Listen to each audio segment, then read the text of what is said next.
gave a great overview of the issue, some potential strategies and for addressing it, and some innovative ones, and some hope looking to the future. So thank you so much for starting us off that way. I'm going to introduce our next speaker, which we're thrilled to have here with us today, Supervising Ranger Robb Mullins, who's been with California State Parks since 2008 and recently celebrated his 3-year anniversary as Supervising Ranger for the San Simeon Coast. Due to his love of nature and concern that he has for environment, he has found this career path to be extremely rewarding, as you all will see from the resource cases he's about to present. In his spare time, Robb enjoys venturing out into our parks. As a matter of fact, he's been to all but 15 of the 280 plus parks in our system. Wow, that's very impressive. Hello, everybody. Take it away. All right, and bring up my screen here.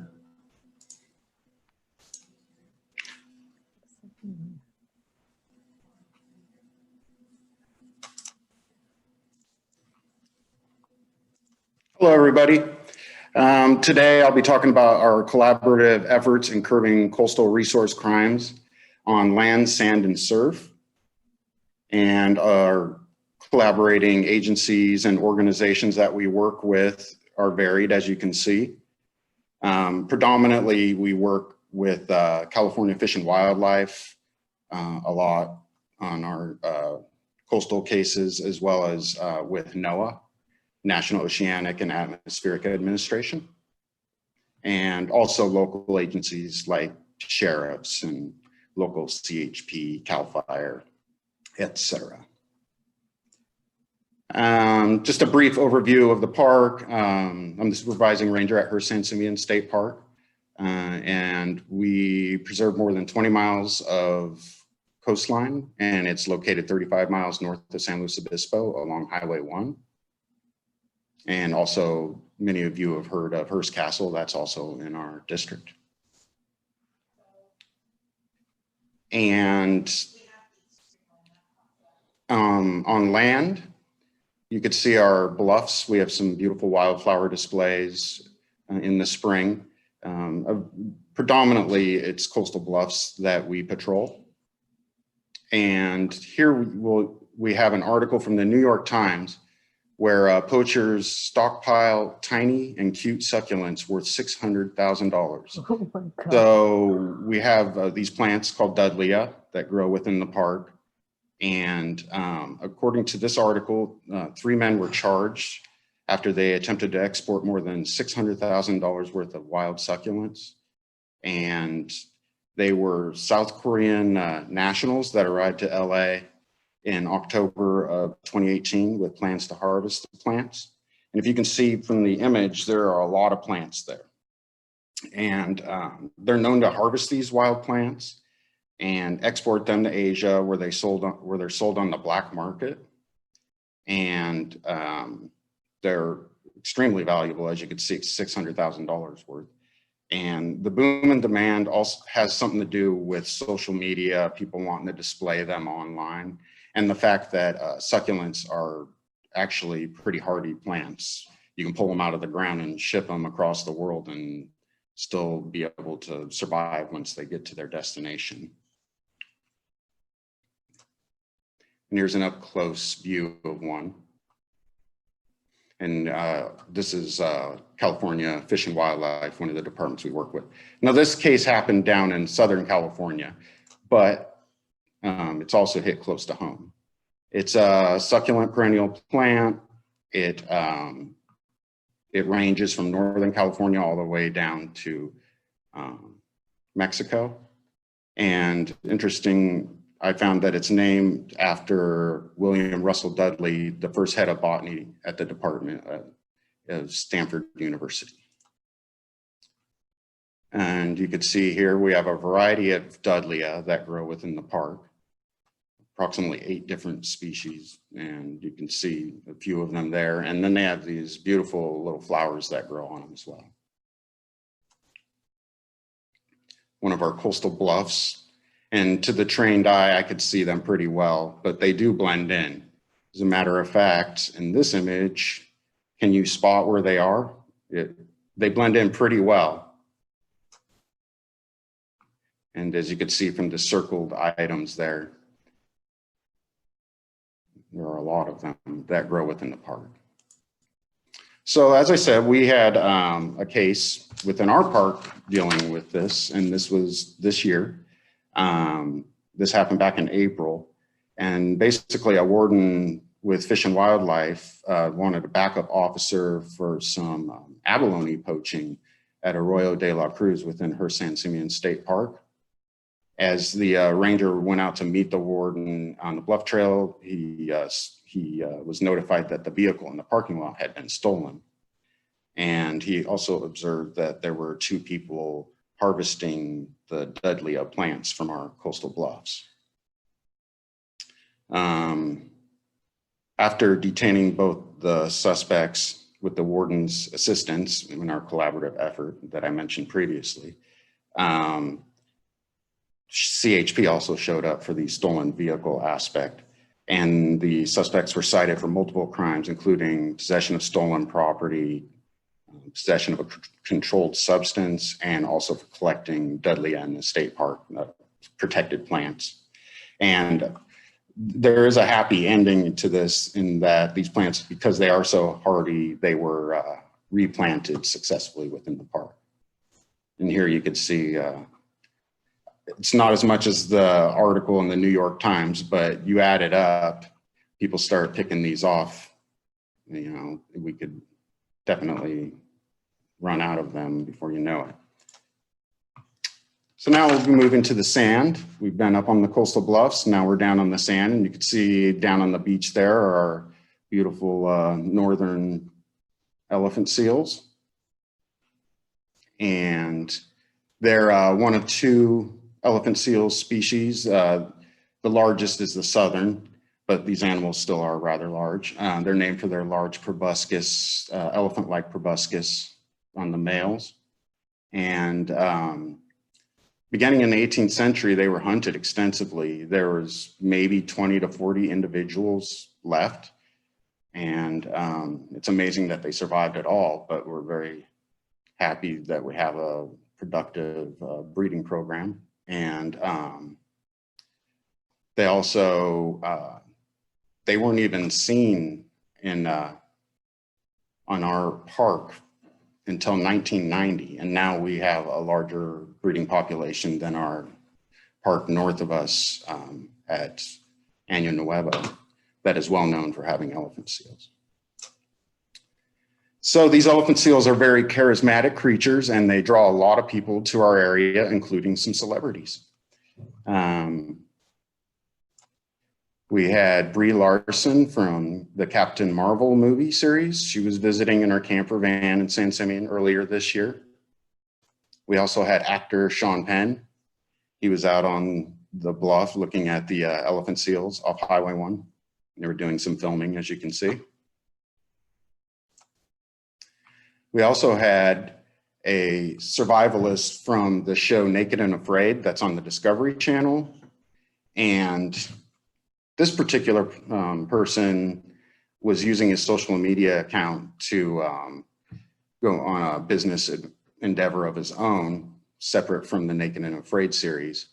And there was an article in the SACB and other news outlets that found that he had ate a heart from a dead baby seal, or sorry, dead baby dolphin on a Southern California beach.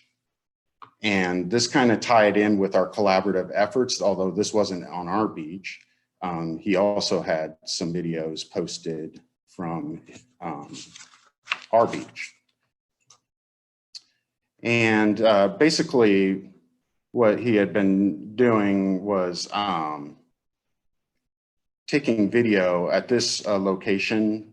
You could see we have our trailhead here from our the highway was newly realigned a couple of years ago. So this is a new trailhead, and we have some signage here that shows our marine protected area. We also have our own signage, and down at the bottom of this sign, you'll notice that it says it is illegal to harass marine mammals.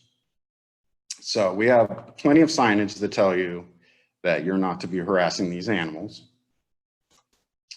However, and sorry for the video being so small, but try to focus on the center there, and you could see that he was in fact harassing the animals. You could see him jumping over the elephant seal, causing disturbance. And then he goes further. And what appears he's tugged on one of its flippers and caused it to lunge at him. And this, you know, okay, so he loves the animals, but this is not recommended for safety reasons and sanitary reasons also. So basically how this came about was we had got a report from our communications office up in Sacramento that someone saw this video being played, and you know, they wanted to report it because they know these animals aren't supposed to be being jumped over and kissed, and et cetera. And so the investigating ranger attempted to contact them, and there was, we're unable to do that. However, we did turn this over to the NOAA investigators that were working on the eating of the heart of the dead baby dolphin. So it kind of bolstered their case against him, and all these videos and images have been taken down from his site in response to that. And now we're in the water. We made it to the surf. And here we have an article from LA Times, 45 charged with poaching marine life from fragile San Pedro tidepools. This is again down in Southern California. I'm trying to tie these articles, you know, national articles, to how it's reaching us here locally as well. And basically the article states that in May, crowds, some using garden tools, screwdrivers, crowbars, and at least one case kitchen tongs strapped to a man's foot were used for digging and dislodging enormous amounts of sea creatures from the tide pools and surrounding areas. And the activity has triggered numerous encounters between area residents and harvesters. And it's appeared to be motivated by social media, encouraging the practice to enjoy the outdoors, which we do encourage. However, it also said, you know, it's during a time of coronavirus restrictions and high unemployment that they're finding that people are going out to these tide pools to harvest mollusks for, you know, perhaps they're making chipino or something like that on their own. And here we had a case of our own where you could see that we had over 1,800 limpets harvested from our tide pools in a particular case.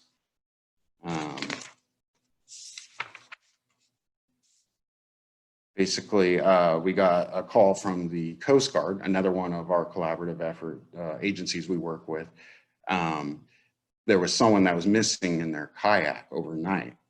Well, it turned out that this kayaker had been out harvesting owl limpets overnight, and when the ranger went to check on him for a safety check, they found him to be safe. And then later on in the day, maybe an hour or two later, the ranger was out patrolling on one of the beaches, and he noticed some black trash bags being loaded into an inflatable boat.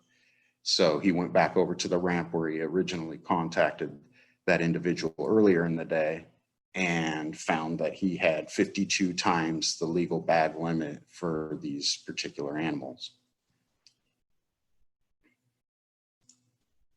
And just to touch, owl limpets are a small sea snail, and they tend to be territorial. I don't know if you've ever noticed in the rocks on the beach that there's these bore holes in the rocks to make it look kind of like Swiss cheese.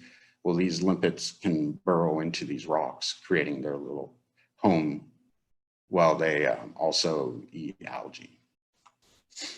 And here's an image of the inflatable boat that came up.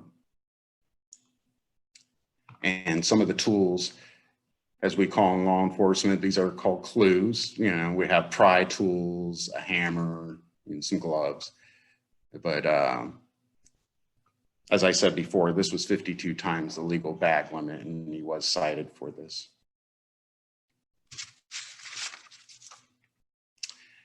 And so you could see we have a lot on our plate, and we're pretty busy out here on the coast, you know, land, sand, and surf. And we do rely a lot on allied agencies and collaborative efforts to help protect our wildlife. And obviously we don't catch everyone that's doing this, but we try our best.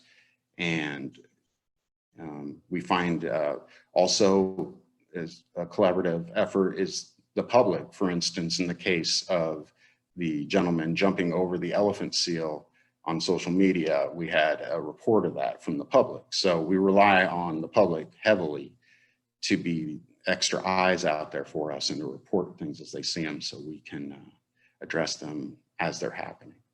And I just want to thank you, everybody, for visiting us.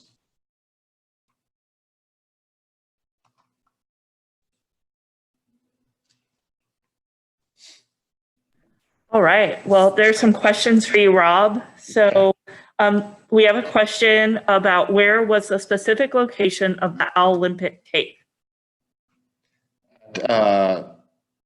Along the tide pools at Arroyo de la Cruz. Thank you.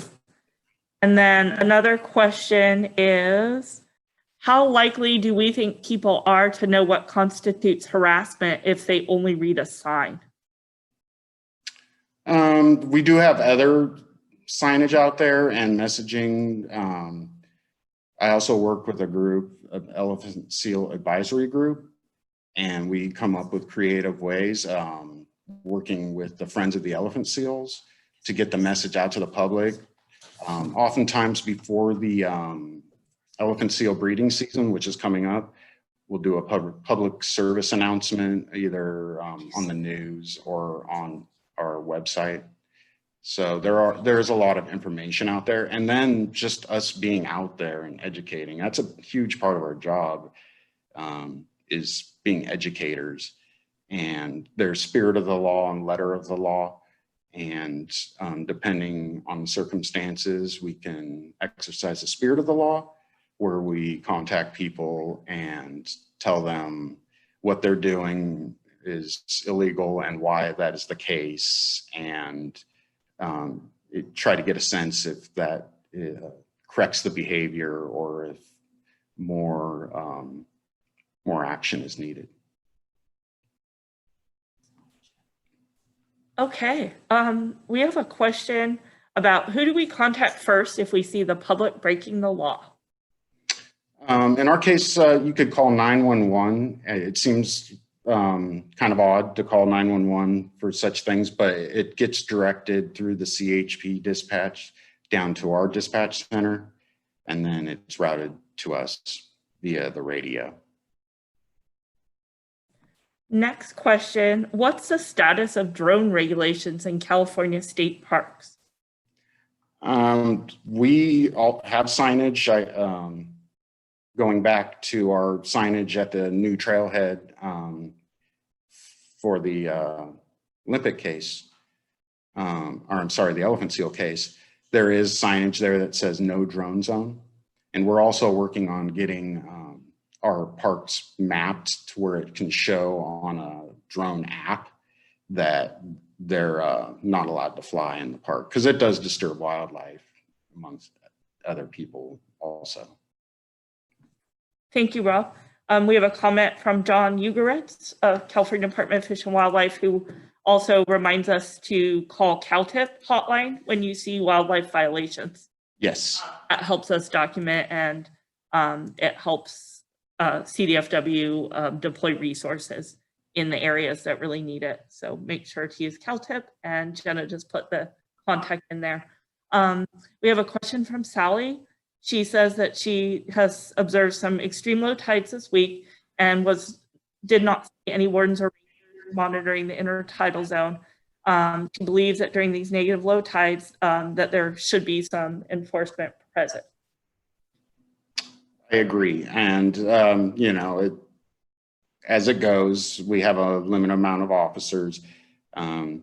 Currently, because Hearst Castle's closed, we do have more security down on the coast, and that allows us to get into these more remote areas. And it's a big area to cover for sure. It's a challenge, and we try to be out there as much as possible.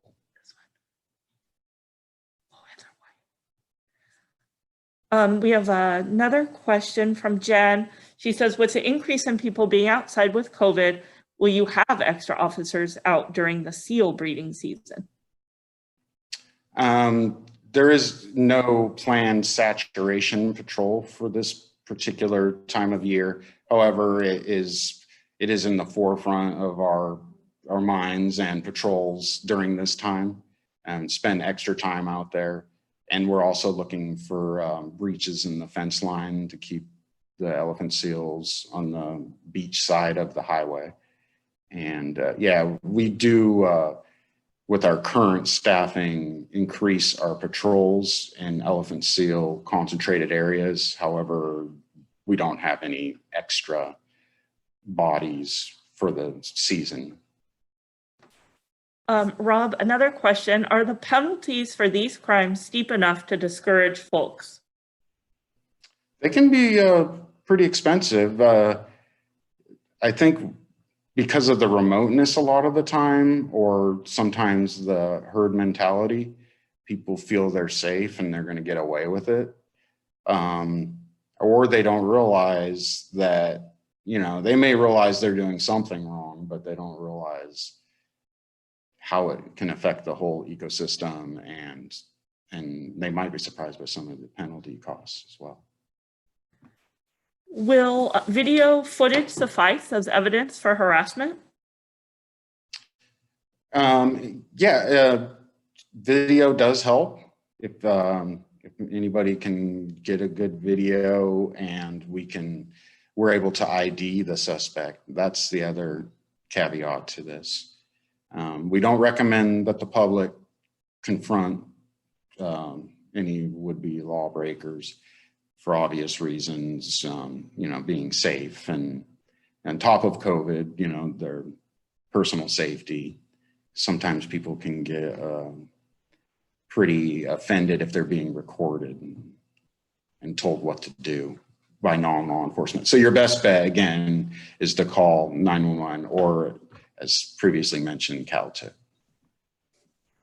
Betty says, Rob, will you please mention that we have observers on certain beaches this winter who can call for rangers' help if they see things? Oh yeah, through the Friends of the Elephant Seal, we will have docents at the high concentrated locations where there's elephant seals, and they're there to educate, but they're also there to be extra set of eyes for us and let us know if they see anything that we need to address. Great. Thank you so much, Rob. That was very timely. And you got quite a lot of interaction in the chat. You can kind of look back and see what people are saying, a lot of comments there. So people are really, really strongly reacting to the images that you showed. So we're going to go into a break and we're going to come back at 5 minutes after 10. I wanted to let you know that there will be a fun video montage during our break. So if you're back early sipping your coffee, you may want to check it out.